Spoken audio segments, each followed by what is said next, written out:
ایک تو شاہویر پہلے ہی ماہنور کی حرکتوں سے تھوڑا سا تنگ آتا جا رہا ہے اور ایمان کو بات بات پہ یاد کرنے لگا ہے کہ وہ ماہنور سے کتنی مختلف تھی۔ اوپر سے ماہنور کی ماں نے شاہویر کو یہ بھی سنا دیا ہے کہ جس طرح تم ایمان کو اور اپنی ماں کو خرچہ دیتے ہو اور اپنی تنخواہ میں سے پیسے لا کے دیتے ہو، میں چاہتی ہوں کہ بالکل اسی طرح تم ماہنور کو اور مجھے بھی خرچہ لا کے دیا کرو۔ آخر ہمارا تمہارے سوا ہے ہی کون، اور 100 خرچے ہوتے ہیں گھر میں۔ دیکھو نا، اس گھر میں بھی تمہارے ہی آسرے آ کے بیٹھ گئے ہیں۔ گھر کا کوئی بھی فرد ہمیں صحیح سے منہ بھی نہیں لگا رہا ابھی تک، اور تمہاری اماں کو تو یہ بھی مسئلہ ہوتا ہے کہ ہم ان کے کچن میں سے کوئی چیزیں نہ استعمال کر سکیں۔ یہ بات سن کے تو شاہویر پریشان ہو جاتا ہے، کیونکہ نہ تو اس نے آج تک اپنی اماں کو خرچہ لا کے دیا ہے اور نہ ہی ایمان کو دیا ہے، بلکہ اس کی تو کوئی نوکری تک نہیں ہے۔ جو پیسے دکان بیچ کے باپ نے اس کو اس کے حصے کے دیے تھے، اس میں سے تو اچھے خاصے ماہنور لوٹ چکی ہے، لیکن یہ نہیں سمجھ آتی کہ وہ ماہنور کی ماں کو صاف کیوں نہیں سنا دیتا کہ آپ کی بیٹی تو خود بھی آن لائن کاروبار کر رہی ہے مجھ سے پیسے لے کے، پھر اسے کس خرچے کی ضرورت ہے؟ الٹا اس نے تو اس کاروبار میں سے مجھے ایک بھی منافع نہیں دیا، اور نہ ہی میں نے اس سے آج تک حساب کتاب مانگا ہے۔ پر شاید شاہویر کی عقل بھی آج کل ٹھیک سے کام نہیں کر رہی۔ ویسے بھی جب سے وہ اپنے بیٹے زاویار سے ملنے ایمان کے گھر گیا تھا اور ایمان کو راہم کے ساتھ ہی آفس سے آتے دیکھا تھا، تب سے اس کا موڈ بہت شدید خراب ہے، کیونکہ زاویہ کے تیز بخار کی وجہ سے جب شاہویر نے یہ کہا کہ چلو میں ہاسپٹل لے جاتا ہوں، تو ایمان نے صاف ہی کہہ دیا تھا کہ تم اتنے عرصے جہاں غائب رہے تھے ابھی بھی وہیں غائب ہو جاؤ تو ہمارا سکون زیادہ بہتر رہے گا، اور مجھے تمہاری بالکل ضرورت نہیں ہے، نہ ہی زاویار کو ہے، ہمیں راہم ہاسپٹل لے جائے گا۔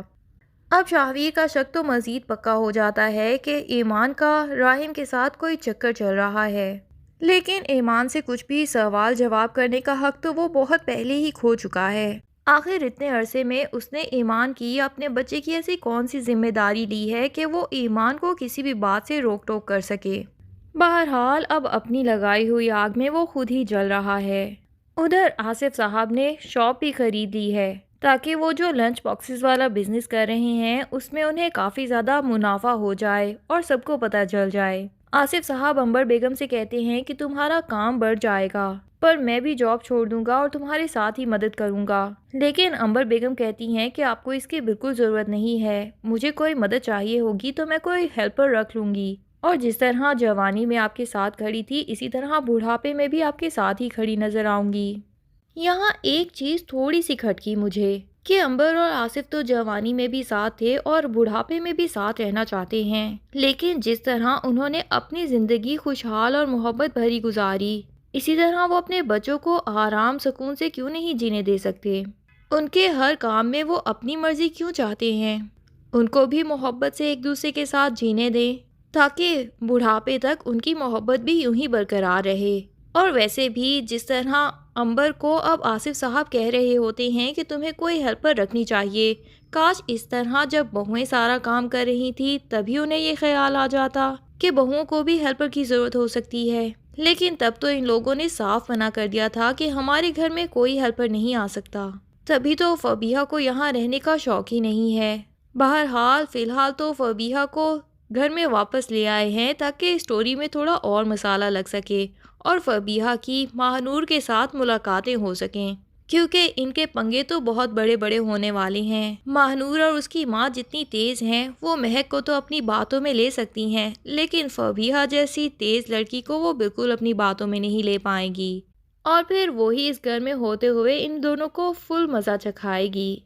یہاں عنبر بیگم کی ایک بات بہت اچھی لگتی ہے کہ وہ فبیہہ سے کہتی ہیں کہ اب تم یہاں آ گئی ہو تو زین کو میرے حوالے کر دیا کرو اور خود پرسکون نیند سو جایا کرو۔ اس بات پہ محسوس ہوتا ہے کہ عنبر بیگم دل کی بہت اچھی ساس ہیں، اور چاہے فبیہہ جتنی بھی سخت زبان تھی، عنبر بیگم اپنے پوتے سے محبت کرتی ہیں، اتنی کہ وہ اس کا خیال رکھیں گی اور اس کی ماں کو سکون کرنے دیں گی۔ حالانکہ زیادہ تر ساسیں ایسا کرتی نہیں ہیں، الٹا بہوؤں کے اوپر گھر کی بھی ایسی ذمہ داریاں ڈال دیتی ہیں کہ بچوں کے ساتھ ساتھ ہم نے بھی بہت کچھ سنبھالا ہے، ان کو بھی سنبھالنا چاہیے۔ اپنی جوانی کی پتہ نہیں کون سی کمیوں کے بدلے وہ اپنی بہوؤں سے لینے لگ جاتی ہیں، لیکن عنبر بیگم کی زین کو سنبھالنے والی بات پہ وہ مجھے واقعی بہت اچھی ساس لگیں۔ فبیہہ بھی اب جب گھر میں آئی ہے تو ساس سے تو مطمئن ہے، حالانکہ پہلے تو اسے ساس سے اور ایمان اور مہک سے بھی پرابلم تھا، لیکن شاید اب اسے احساس ہوگا کہ یہ تو کوئی پرابلم سے ہی نہیں جتنی بڑی پرابلم یہ ماہنور اور اس کی ماں ہے۔ مجھے تو بڑی ہی شدت سے انتظار ہے کہ کب فبیہہ اور ماہنور کی آپس میں گھر پر ہوگی۔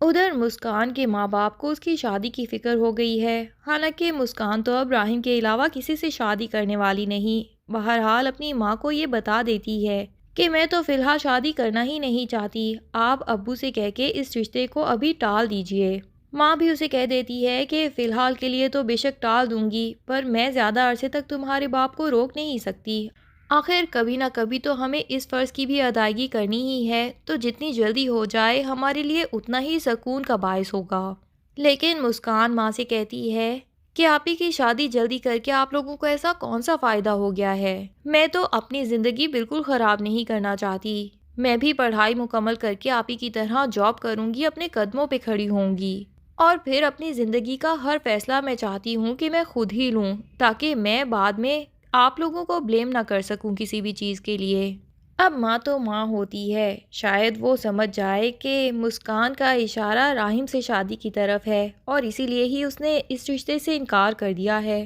اور ویسے بھی راحم اتنا اچھا لڑکا ہے کہ واقعی ہی ان کی ماں کو بھی پسند ہے۔